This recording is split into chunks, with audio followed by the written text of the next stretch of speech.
kilometres. We shall see you on Monday at Hilltop. Yep.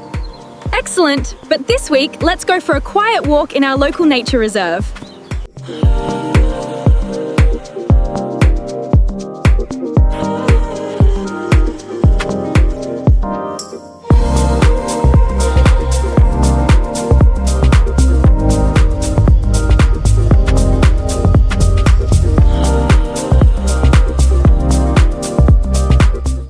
Oh, welcome back to Hilltop. So I'm really hoping this is our last week. I mean, it's lovely showing you everything that's around the Chartreuse, but all being well, the ground workers are coming on Monday and we're going to start on the foundations and actually be pouring some concrete. So we should, fingers crossed, be getting back to actually building the Airbnb, building Hilltop itself. So really looking forward to that. But in the meantime, what we've done is we've just taken a very quick drive from the house and we're close to Saint-Joseph-de-Rivière. And this is another walk. It's a 3-kilometre walk, and it should be on the flat, so it shouldn't be too taxing. Should be great for families. And basically, it's Tourbière and argile, so it's peat and clay. So it seems like they used to make clay tiles from here, and there's a peat bog. I don't know if there's any whiskey in the area to do your peated whiskey, but this presumably is somewhere you could come and do that. So anyway, we're going to take you around, see what it's like, and as I say, hopefully, all being well, next week we're back on with the construction.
And now, to the observatory.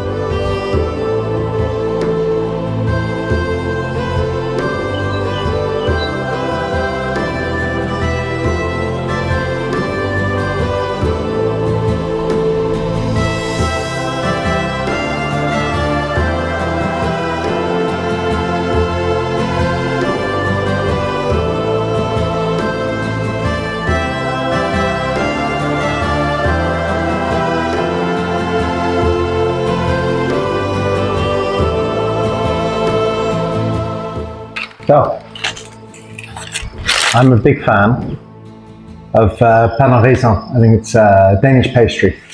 And the Maison 1830, they do an amazing pastry, if you always enjoy one of these. And a nice bit of brunch from the observatory. I wonder who we can see out there. Is that Roger I spy?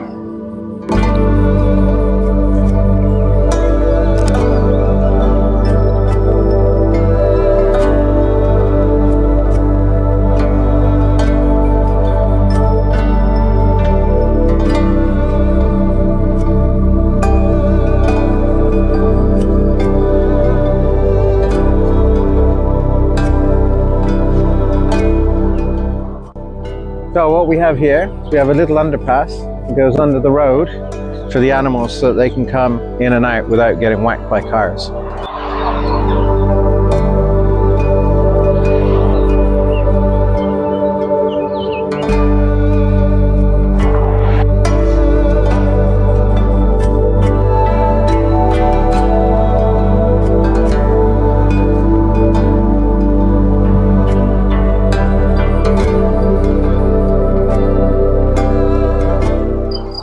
I think that's a rainwater collector. It's open at the top. I presume it's, I can't really see the barbed wire, I don't want to get hurt or do anything, but you know, looks the rainwater and sees how much there's been, because obviously this is part of a wetland, so cool.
So as you make your way around, you've seen these and they give you an idea what you're looking at. So here is the dragonflies, different bits and pieces, yeah.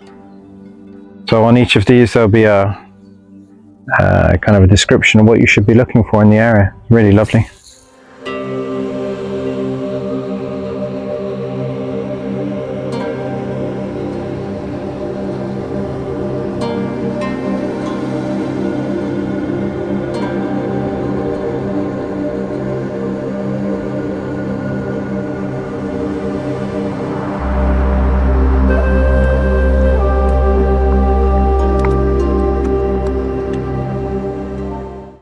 This makes me think of in The Hobbit, and the dwarves and Bilbo are about to go through Mirkwood, and they've been told by Bjorn and Gandalf, do not stray from the path.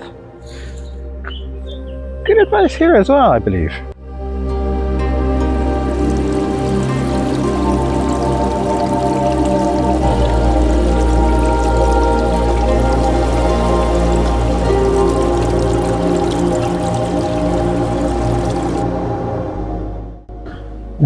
The Tuilerie, we're here. Okay, so this is the short loop to go back.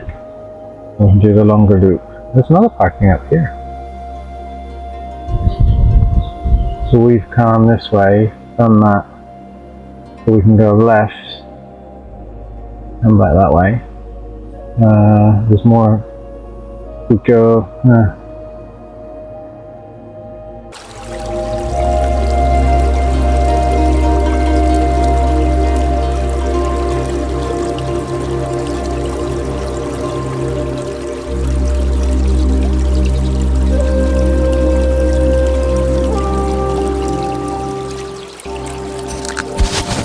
What we're looking at here is this Valeria. Trees up here, which when there's a bit of wind, they rub together and make a noise. So she's gone there to go and capture that noise, but I think she's forgotten. I have the mic.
10, 10.9, 11.8, 12.6. Oh yeah, 12.6.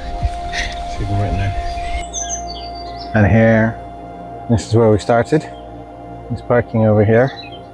We walked around, that was the observatory. And then this was the Mirkwood stay on the path. And then we've just come up along the canal. And then we're coming here, the Tuilerie, so that's where they make tiles. And it looks like, you know, it's rich in clay and wood for them to be able to make the tiles. And there also seems to be a lot more peat here as well. So, nice.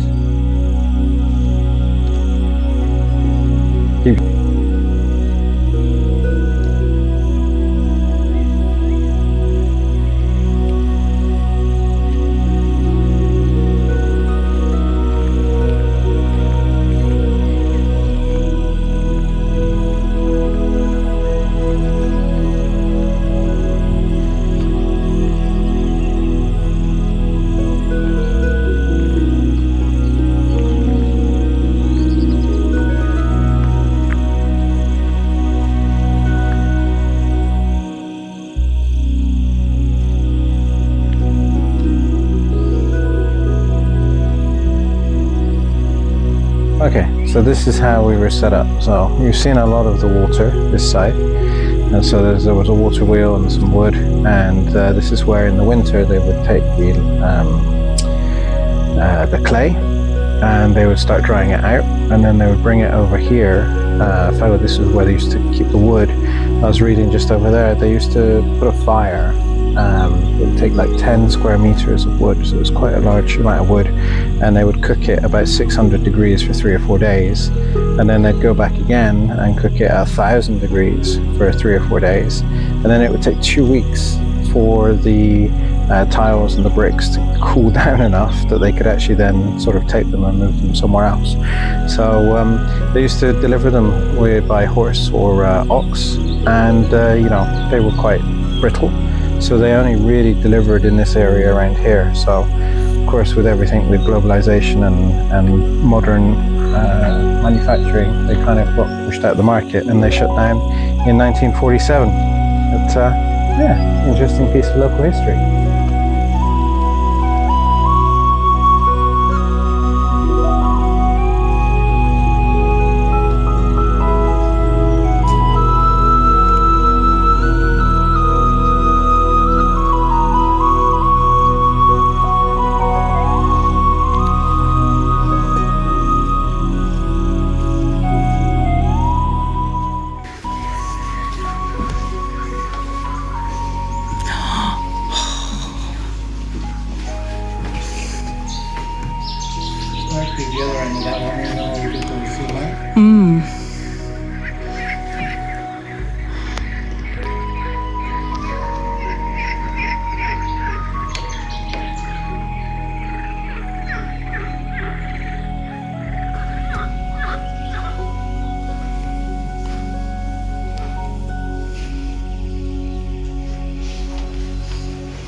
We're actually still on our way back to the car. We didn't realise that going around the lake could be these heights, so this is the second one. Go see.